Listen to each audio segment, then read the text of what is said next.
This is a song I wrote for my daughter when she was 8 years old. Now she's 32. And I wanted her to know why she has the name Arnesia. The story starts down in Alabama, Connecticut County, in Evergreen, Alabama, where they are perpetually behind the times. They were excited 10 years ago because they just got a new John Travolta movie, Grease. But I call it Arnesia's song, and you'll find out why. In the year of 1916, the money world had turned its hands to war. But deep within the state of Alabama, Arnesia of Evergreen was born. And there never was a movie done about her. No history book will ever hold her name. But I know her story like I know my own hand, and I will tell her story just the same.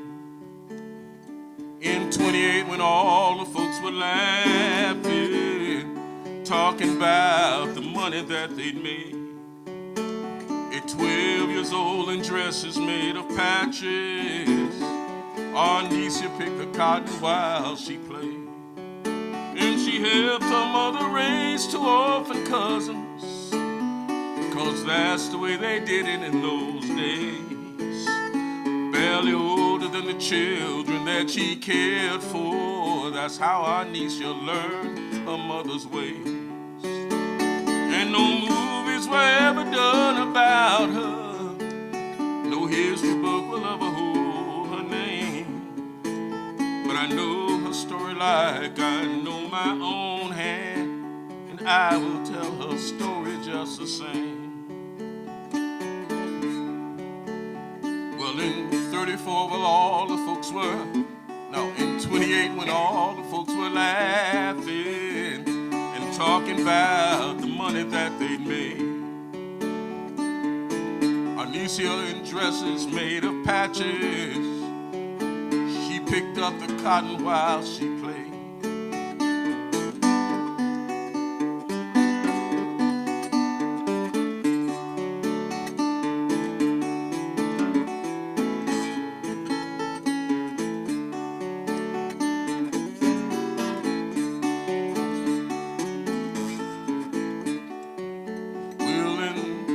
Forward, all the folks were crying and talking about the money that they'd lost.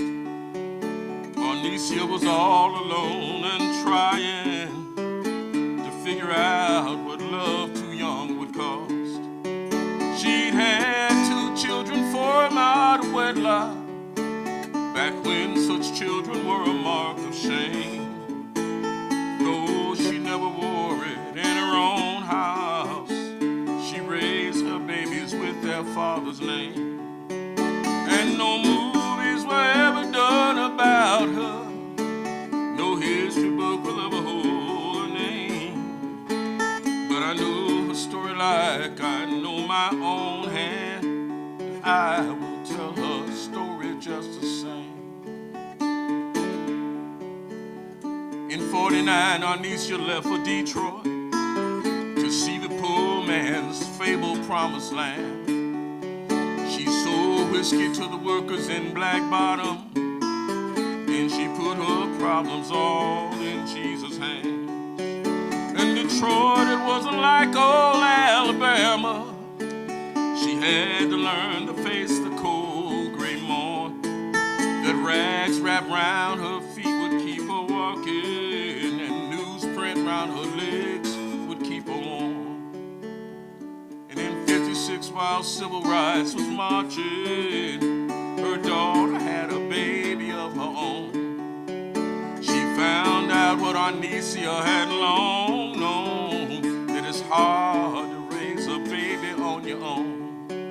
But those women worked to raise that boy together, and they gave me all the best they had to give. When I think about the way those women raised me, I know those women taught me how to live. And no movies were ever done about her.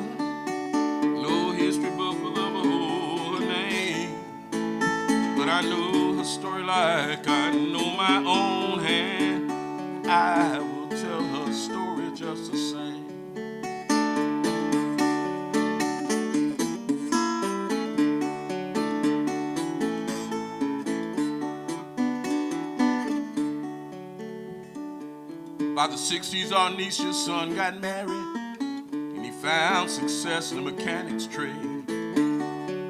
His 8 children came and brought his mama pleasure, and around her feet all 9 grandchildren played. And we grew inside the joy that was around her. Somehow we'd all cut out our middle moms for a neighborhood of children called a mother, and she wiped away our tears on callous palms. But by the 80s, while the whole wide world was spinning, Arnesia did the best that she could do. Her only son got killed at 37, and her only daughter died at 52. And the twist of fate had taken all her children, and nearly all the joy that did remain. But in my son's eyes, she met 4 generations, and she knew her life had not been lived in vain. And in 90, in the month that she was born in, Arnesia of Evergreen went home. In 91, my wife came in and blessed me with another little Arnesia of my own. And sometime when I hear my niece laughing, I can hear that other niece in the sound. Just then I bow my head and pray to heaven that Arnesia's life goes better this time round.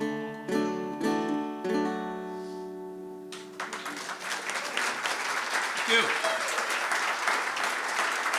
Thank you.